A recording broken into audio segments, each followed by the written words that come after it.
वक्रतुंड महाकाय सूर्यकोटि समप्रभा निर्विघ्नं कुरु मे देव सर्वकार्येषु सर्वदा सर्वमंगलमांगल्ये शिवे सर्वार्थ साधिके शरण्य त्र्यंबके गौरी नारायणी नमोस्तुते। जय जय रघुवीर समर्थ। पांडुरंग परमात्म्याच्या चरणी नतमस्तक होऊन श्री गणेशाला वंदन करून सर्व संतांच्या चरणी नतमस्तक होऊन श्री सद्गुरु चरणी शिरसाष्टांग नमस्कार घालून आजच्या या सेवेच्या 196व्या भागाला आपण सुरुवात करत आहोत। आतापर्यंत आपण 195 भाग श्रवण केलेले आहेत आणि आजचा जो भाग आहे तो भाग क्रमांक 196। आपण विवरण घेत आहोत दासबोध या ग्रंथातील पहिल्या दशकातील पहिल्या समासावर आणि पहिल्या समासावर विवरण घेत असताना ओवी क्रमांक 37 ऐसी याची फलश्रुती श्रवणे चुके अधोगती मनास होय विश्रांती समाधान या ओवीवर आपण चिंतन करत आहोत। या ओवीवर आपण विवरण घेत आहोत। या ओवीवर विवरण घेत असताना आपण भाग क्रमांक 195 मध्ये म्हणजेच मागच्या भागामध्ये बघितलं आपण ऐसी याची फलश्रुती या चरणावर आपण चिंतन केलं। त्या ठिकाणी आपण चिंतन करत असताना बघितलं की कोणतंही काम असू द्या किंवा कुठेही काही करायचं झालं तर मनुष्य फळाची अपेक्षा करत असतो, फलश्रुतीची अपेक्षा करत असतो। मला काय मिळेल हा विचार करत असतो। त्या ठिकाणी चिंतन करत असताना आपण बघितलं की आपण काय मागतोय। देवाकडे मागायचंय, परब्रह्माकडे मागायचं आहे, संतांकडे मागायचं आहे। जे मागतोय ते सत्य आहे की असत्य आहे? जे मागतोय ते शाश्वत आहे की अशाश्वत आहे? नाशिवंत आहे की अविनाश आहे? याचा विचार आपण केला पाहिजे। आणि जे मागतो ते सुखकारक आहे की दुःख देणार आहे याचाही विचार आपण केला पाहिजे। त्या ठिकाणी या सगळ्या गोष्टींचा आपण विचार केला, थोडक्यात चिंतन केलं आणि कोणाकडे मागायचं आहे आणि कोणी मागायचं आहे याचं चिंतन आपण करत होतो।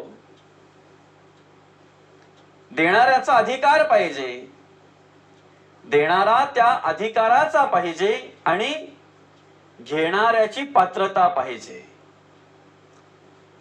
जो मागतोय, ज्याला घ्यायचं आहे त्याची ती पात्रता पाहिजे आणि जो देणार आहे त्याचा अधिकार पाहिजे, तो देण्याचा अधिकार पाहिजे। संतांच्या ठिकाणी जर आपण विचार केला, देवाच्या ठिकाणी परब्रह्माच्या ठिकाणी जर आपण विचार केला, आपण भक्ती करत असताना, परमार्थ करत असताना अपेक्षा करत असतो, फलश्रुतीची अपेक्षा करत असतो। समर्थाने त्याची ओळख ह्या दासबोधामध्ये करून दिलेली आहे। जनाचा लालची स्वभाव आरंभीच म्हणती देव, म्हणजे मला काही देव ऐसी वासना, म्हणजे मला काही देव ऐसी वासना। प्रत्येकाची अपेक्षा असते मला काहीतरी मिळावं। मग त्या ठिकाणी देणारा अधिकाराचा आहे, देणाऱ्याचा अधिकार आहे। 1000 हातांनी तो देत असतो, देणाऱ्याचे हात 1000। संतांकडे अपार सामर्थ्य आहे, संतांकडे अपार बळ आहे, ते भांडार भरलेली आहेत त्यांच्याकडे। फक्त घेणारा त्या पात्रतेचा पाहिजे. अहो, साधं उदाहरण आहे. आपण एखादा नोकरी धंदा जर शोधायला गेलो तर त्या ठिकाणी सुद्धा आपण फलश्रुतीची अपेक्षा करतो, पगाराची अपेक्षा करतो, काहीतरी मिळावं. पगार पाणी द्रव्य पैसा पाणी मिळावा म्हणून आपण ते करत असतो किंवा करणार असतो. पण त्या ठिकाणी सुद्धा त्याची पात्रता बघितली जाते. जो हे कार्य करणार आहे, त्या ठिकाणी जो काम करणार आहे, त्याची पात्रता बघितली जाते. त्या ठिकाणी त्याच्या शिक्षणाचा विचार केला जातो. त्या ठिकाणी त्याच्या अनुभवाचा विचार केला जातो. अर्थातच मुलाखत घेतली जाते त्या ठिकाणी. आणि मग त्या मुलाखतीमध्ये जो पास होईल, उत्तीर्ण होईल, अशा माणसाचा त्या ठिकाणी विचार केला जातो. ज्याची ज्या पद्धतीने शिक्षण असेल, ज्याला ज्या गोष्टीचा अनुभव असेल, त्या पद्धतीने त्याला तो डिपार्टमेंट दिला जातो किंवा त्या पद्धतीचं काम त्याला दिलं जाते. हा अनुभव आपल्याला आहे, ही प्रचिती आपल्याला आहे, हे आपण पाहत असतो. म्हणजे साधं आपल्याला काम करायचं म्हटलं, पोट भरण्यासाठी कुठेतरी 4 पैसे कमवायचे म्हटलं किंवा द्रव्य मिळवायचं, पैसे मिळवायचे म्हटलं, तर त्या ठिकाणी आपली पात्रता पाहिली जाते. आपल्या शिक्षणाचा विचार केला जातो, आपल्या अनुभवाचा विचार केला जातो आणि आपल्या शिक्षणाप्रमाणे, आपल्या अनुभवाप्रमाणे आपल्याला त्या ठिकाणी ते काम दिलं जाते. आता आपण संतांकडे फलश्रुतीची अपेक्षा तर करतो, प्राप्तीची अपेक्षा तर करतो, मागणी तर मागतो. वास्तविक तसं पाहायला जर गेलं तर भक्ती करणं, परमार्थ करणं, देवाची देवपूजा करणं, उपासना करणं, हे आपलं कर्तव्य आहे. आणि कर्तव्य म्हणून केलं पाहिजे. आपण भक्ती करतोय म्हणजे देवावर उपकार नाही करत. आपण परमार्थ करतोय, आपण नामस्मरण करतोय म्हणजे देवासाठी करतोय असं नाही. आपण आपल्यासाठी, आपल्या मनाला शांतता मिळावी, आपल्या कर्माचरणामध्ये परिवर्तन घडावं, आपल्याकडे ते समाधान प्राप्त व्हावं, आपल्याला ते बळ मिळावं, आपल्याला ते सामर्थ्य मिळावं, आपल्याला ती आत्मप्रचिती यावी, तो आत्मसाक्षात्कार व्हावा, म्हणून आपण तो परमार्थ करत असतो. म्हणून आपण ती भक्ती करत असतो, नामस्मरण करत असतो, देवपूजा करत असतो, उपासना करत असतो. मग करणं हे आपलं कर्तव्य आहे. मग जर कर्तव्य आहे तर त्या ठिकाणी ते कर्तव्य पार पडत असताना किंवा कर्तव्य म्हणून जर ती कर्म करत असताना मग फळाची अपेक्षा आपण का करावी? मग फलश्रुतीची अपेक्षा आपण का करावी? तरी सुद्धा समर्थ म्हणतात, तरी सुद्धा संत म्हणतात की आपण जर देवाचं देवकार्य जर करतोय की नाही, पूजा उपासना जर करतोय की नाही, तर 100% त्याची प्राप्ती, त्याची फलश्रुती देव आपल्याला देणारच आहे. पण त्यासाठी, ते घेण्यासाठी आपण पात्रतेचे पाहिजेत आणि आपल्या कर्माचा, आपल्या विचारांचा, आपल्या गुणांचा जर आपण अभ्यास केला, आपल्या आचरणाचा जर आपण अभ्यास केला, तर प्रत्येकाने आपल्याला शोधावं, मी त्या पात्रतेचा आहे का किंवा होतो का. मग नसतानाही संत काय करतात तर सुरुवातीला त्या पात्रतेचा त्याला निर्माण करत असतात, त्या पात्रतेचा त्याला तयार करत असतात. सुरुवातीला संत त्याला निरूपण देऊन, श्रवण देऊन, उपासना देऊन, देवपूजा, नामस्मरण देऊन आणि त्याच्या कर्माचरणामध्ये बदल करत असतात, त्याच्या विचारामध्ये बदल करत असतात, त्याच्या गुणांमध्ये बदल करत असतात. आणि मग अशा प्रकारे एकदा एक एक गुणामध्ये, कर्मामध्ये बदल झाला की हळूहळू हळूहळू त्या पात्रतेचा तो तयार होत असतो. देण्याचा अधिकार संतांचा आहे, देवाचा आहे, परब्रह्माचा आहे. तो ते सामर्थ्य, तो ते बळ देत असतो. संत आपल्यावर कृपा करत असतात, संत मार्गदर्शन करत असतात, आपल्याला उपदेश करत असतात, आपल्याला आत्मज्ञानाची प्राप्ती करून देत असतात. कारण देण्याचा अधिकार त्यांचा आहे, ते अधिकार आहेत, ते अधिकाराचे आहेत. फक्त हे सगळं करत असताना आपण त्या पात्रतेचे निर्माण झालो पाहिजे. आणि मग या ठिकाणी संत आल्यानंतर, या ठिकाणी संतांच्या चरणी आपण आल्यानंतर तो परमार्थ, ती दास्यभक्ती, तो दास्यत्व, ती सेवा आपण स्वीकारल्यानंतर संत आपली कुठल्याही प्रकारे मुलाखत घेत नाहीत किंवा कुठल्याही प्रकारचा अनुभव विचारत नाहीत. कारण परमार्थाच्या नावाने आपण संतांच्या चरणी येण्याच्या अगोदर अनुभव शून्य असतो. भक्तीच्या नावाने संतांच्या चरणी येण्याच्या आधी आपण अनुभव शून्य असतो. पण तरी सुद्धा संत जवळ करत असतात. का तर त्यांचं ते ब्रीद आहे. जे का रंजले गांजले त्यासी म्हणे जो आपुले, तोची साधू ओळखावा देव तेथेची जाणावा. आणि मग परमार्थाच्या नावाने, भक्तीच्या नावाने अनुभव शून्य असलेल्या माणसाला जवळ करून त्याच्याकडून परमार्थ करून घ्यायचा आहे, त्याच्याकडून भक्ती करून घ्यायची आहे.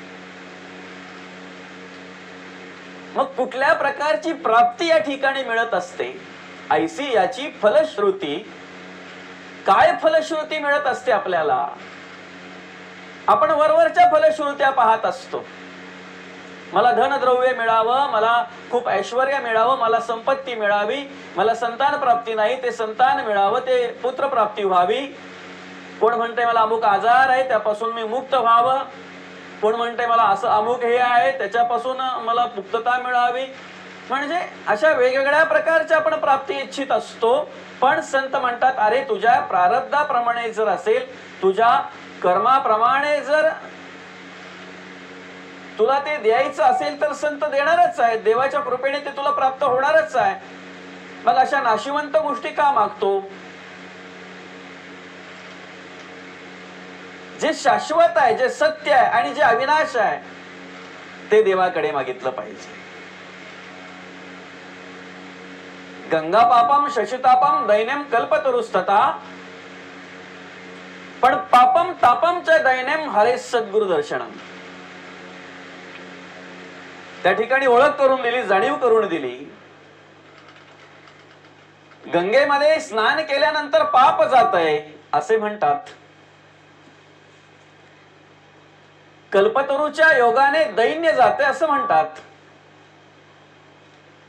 चंद्राच्या योगाने ताप जातय असं म्हणतात. पण पापही, तापही आणि दैन्यही जातय संत पुरुषांच्या दर्शनाने असे म्हणतात नाही तर ती प्रचिती आहे. तो आत्मसाक्षात्कार आहे, ती आत्मप्रचिती आहे. अर्थातच जी मागणी आपण करतोय, जी अपेक्षा आपण करतोय ती योग्य आहे की अयोग्य आहे याचा विचार आपण केला पाहिजे. ऐसी याची फलश्रुती. कुठल्या प्रकारची फलश्रुती मिळणार आहे आपल्याला? आपण वेगवेगळ्या प्रकारच्या प्रचित्या, काहीतरी कोणाचं काहीतरी ऐकतोय किंवा कुठल्या तरी गोष्टी रूपाचं ऐकतोय. त्या गोष्टी वाचल्या की मनुष्यही त्याचप्रमाणे त्या प्रचितीच्या अपेक्षा करत असतो. कुठे कोण काय कशा प्रकारच्या गोष्टी, कशा प्रकारचे अनुभव मांडतय, कोण कशा प्रकारचे अनुभव सांगत असतंय, ज्याच्या त्याच्या बुद्धीप्रमाणे जो तो ते अनुभव सांगत असतो. पण काही अनुभव असे आहेत की ते अंधश्रद्धा निर्माण करत असतात. आणि ज्या अंधश्रद्धा म्हणून समजलं जातंय, ज्या अंधश्रद्धा निर्माण करतात, अशा प्रकारच्या अनुभवांची आपण आपल्या परमार्थात किंवा भक्तीमध्ये का अपेक्षा करावी? त्याला प्रचिती म्हणत नाही, त्याला फलश्रुती म्हणत नाही. आणि ते संतांकडे आल्यानंतर कधीही कुठल्याही प्रकारे प्राप्त होत नसतंय. ज्या अंधश्रद्धेमध्ये मोडलं जातंय किंवा ज्याला अंधश्रद्धा आपण म्हणतो. चढावाला गाडी होती, अशी खूप मोठा चढाव होता आणि मग त्या गाडीचा अर्ध्या चढावाला गेल्यानंतर पेट्रोल संपला आणि मग मी फक्त बस आमच्या महाराजांचं नाव घेतलं आणि हे अंधश्रद्धा आहे अर्थातच. आणि मग अशा प्रकारच्या गोष्टी आपण ऐकल्या, असा अमुक प्रकारचा असाध्य असा रोग होता आणि मग तो सगळे म्हणाले की हा बराच होणार नाही, हा आता जाणार, आणि गेला म्हणून त्याला घोषित केलं, आणि मग तेवढ्या तिकडे त्या महाराजांचं नाव घेतलं आणि मग तिकडे तो जिवंत झाला. म्हणजे ह्या अशा गोष्टी ऐकल्यानंतर, ह्या अशा प्रचितीचे भाग किंवा ह्या अशा प्रचितीच्या गोष्टी ऐकल्यानंतर जो एखादा खरोखर गेलेला असतो ना, त्याची त्या प्रकारे त्याच्या घरातले ती अपेक्षा करत असतात, त्यांचं नामस्मरण केलं आणि ते उठले म्हणजे आम्ही पण त्या पद्धतीचं नामस्मरण केलं तर आपलेही उठतील. याला अंधश्रद्धा म्हणतात. आणि ह्या नको त्या प्रचित्या संत देत नाहीत. याला फलश्रुती म्हणत नाही, याला प्राप्ती म्हणत नाही. मग नेमकं संतांकडे आल्यानंतर, मार्गदर्शन संतांचं घेतल्यानंतर, श्रवण केल्यानंतर, परमार्थ भक्ती केल्यानंतर कुठल्या प्रकारची प्रचिती येते त्याची ओळख संतांनी करून दिलेली आहे. पापही जातंय. आता पाप जातंय म्हणजे काय? संतांनी सांगितलेलं आहे, पाप गेली याची खुणा, गेले का अवगुणा.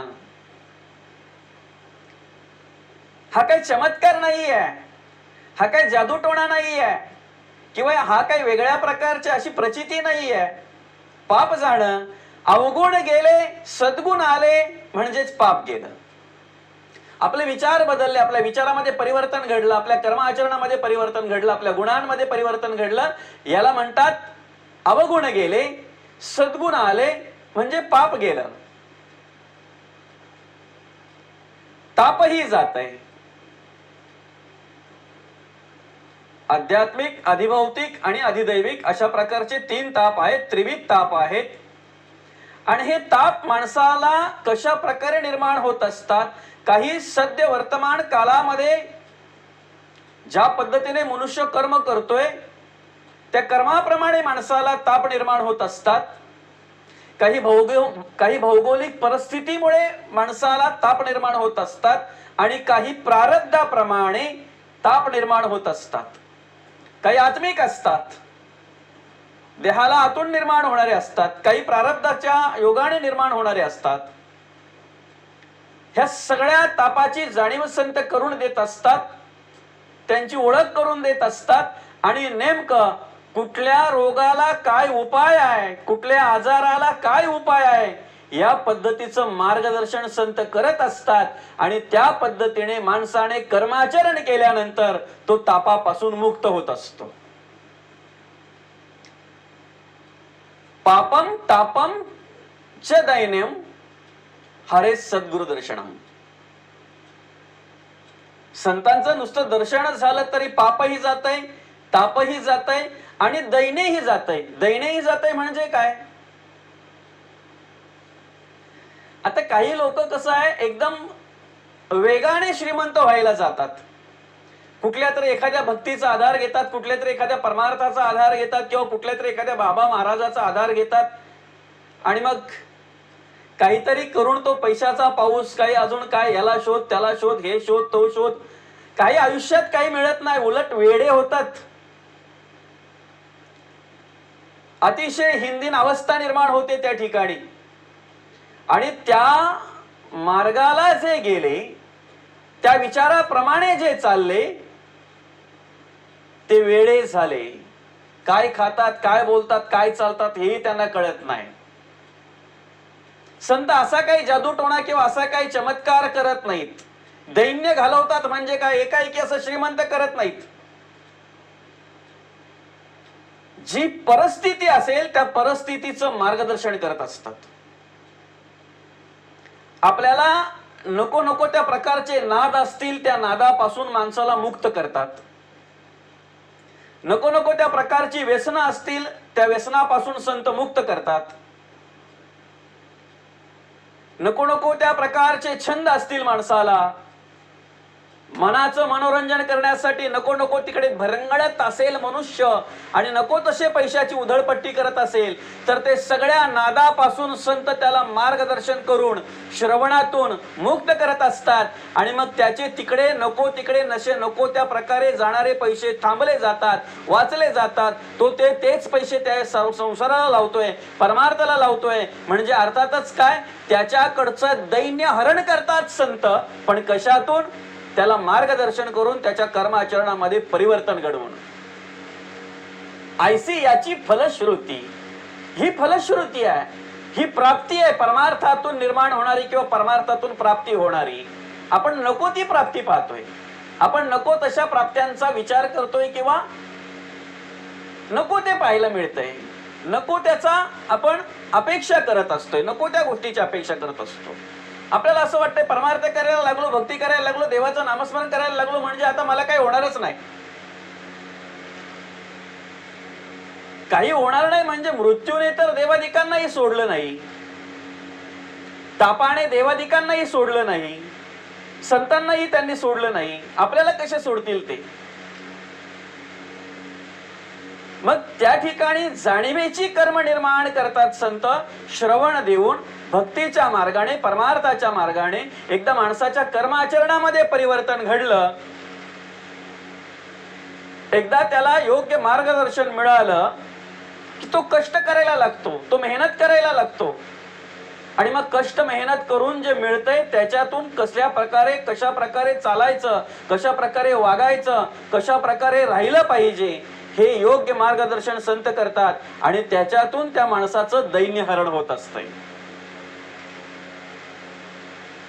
आज ही प्रचिती ज्या श्रवणाने तुम्हाला मिळते, हे सुख, हे समाधान ज्या श्रवणाने तुम्हाला मिळतंय, प्राप्त होतंय, याची अनुभूती घेण्यासाठी, याची प्रचिती घेण्यासाठी, हे कीर्तन श्रवण करण्यासाठी, हे प्रवचन श्रवण करण्यासाठी, हे निरूपण श्रवण करण्यासाठी, हे भगवंताचं भजन पूजन श्रवण करण्यासाठी स्वर्गीचे अमर इच्छिताती देवा मृत्युलोकी भावा जन्मामा. त्यांनाही असं वाटतंय की आम्हालाही श्रवण मिळावं. ते स्वर्गात आहेत आणि आपणही स्वर्गात आहोत. ते स्वर्गात आहेत आणि आपणही देवाचे स्वर्गात आहोत, आपणही संतांचे स्वर्गात आहोत. फरक एवढाच आहे, ते स्वर्गात असूनही अतृप्त आहेत, ते स्वर्गात असूनही नाराज आहेत. तिथे सगळं काही आहे, तिथे कल्पतरूची बने अपार आहेत, तिथे कामधेनूची खिल्लार आहे, तिथे अमृताची कुंड आहे, तिथे चिंतामणीच्या खाणी आहेत, बरच काही आहे तिथे. पण तरी सुद्धा स्वर्गीचे अमर इच्छिताती देवा मृत्युलोकी व्हावा जन्म आम्हा. ते स्वर्गात असून इच्छा करतात मृत्युलोकी येण्याची, मृत्युलोकी जन्म घेण्याची. म्हणजे ते स्वर्गात असून नाराज आहेत, ते स्वर्गात असून सुद्धा दुःखी आहेत. त्यांच्यात आणि आपल्यात फरक हेच आहे, आम्ही पण स्वर्गात आहोत, आम्ही देवाचे स्वर्गात आहोत, आम्ही संतांचे स्वर्गात आहोत. त्या स्वर गातोय म्हणून आम्ही समाधानी आहोत, त्या देवाचे स्वर गातोय म्हणून आम्ही समाधानी आहोत, त्या संतांचे स्वर गातोय म्हणून आम्ही समाधानी आहोत. मग ह्याच्यातून आम्हाला काय प्राप्ती झाली, ह्याच्यातून आम्हाला काय मिळतंय? छान वर्णन जगद्गुरु तुकाराम महाराजांनी केलंय बघा. तिन्ही त्रिभुवनी आम्ही वैभवाचे धनी. तिन्ही त्रिभुवनी स्वर्ग, मृत्यू आणि पाताल आम्ही वैभवाचे धनी. कारण मुख्य वैभवच आम्हाला प्राप्त झालेले. मुख्य देवाची ठाई पडला, मग काय उणे तयाला? मुख्य देवाची ठाई पडला, मग काय उणे तयाला? हाता आला घाव ठाव आमचा माय बाप देव. काय त्रिभुवनी बळ अंगी आमुच्या सकळ. तुका म्हणे सत्ता अवघी आमचीच आता. हे सगळ्यात मोठी प्राप्ती आहे. परमार्थ करून, भक्ती करून, देवाचं नामस्मरण करून, उपासनेतून प्राप्त होणारी सगळ्यात मोठी प्रचिती आहे ही. आम्ही त्रिभुवनाचे धनी, तिन्ही त्रिभुवनी आम्ही वैभवाचे धनी. अर्थातच दैन्य हरण होतंय, श्रीमंती येते. परमार्थिक मनुष्य श्रीमंत असतो, त्याच्याकडे नेमकी श्रीमंती येते कसली, तर त्याची जाणीव संतांनी करून दिली. द्रव्याची श्रीमंती नाही, धनसंपत्तीची श्रीमंती नाही, मनाची श्रीमंती ज्याला म्हणतात ना, ज्याचं मन श्रीमंत आहे ना, ज्याच्या मनाकडे श्रीमंतता आहे, त्याच्या खिशात जरी काही नसलं ना तरी तो प्रफुल्लित असतो, तरी तो तेजस्वी असतो, तरी तो आनंदी असतो. त्याला कारण काय? संपूर्ण विश्वास देवावर ठेवून तो देवाच्या आज्ञेची कर्म करत असतो आणि त्याला माहिती आहे ठेविले अनंते तैसेची राहावे, चित्त असू द्यावे समाधान. मात्र ज्याचं मन भिकारी आहे, ज्याचं मन अतृप्त आहे, त्याच्याकडे बॅगाच्या बॅगा जरी भरलेल्या असल्या ना तरी तो आनंदी कधीच नाही, तो दुःखीच असतो. का? मनच त्याचं दुःखी आहे, मनच त्याचं भिकारी आहे, त्याला काय करणार. म्हणून या ठिकाणी ओळख करून दिलेली आहे समर्थांनी. ऐसी याची फलश्रुती. मग काय मागावं देवाकडे, हा आपला विचार आपण केला पाहिजे. परमार्थ करतोय, भक्ती करतोय, पूजा करतोय, उपासना करतोय, देवपूजा करतोय, कशाची अपेक्षा करावी आपण देवाकडून, हा विचार आपण केला पाहिजे.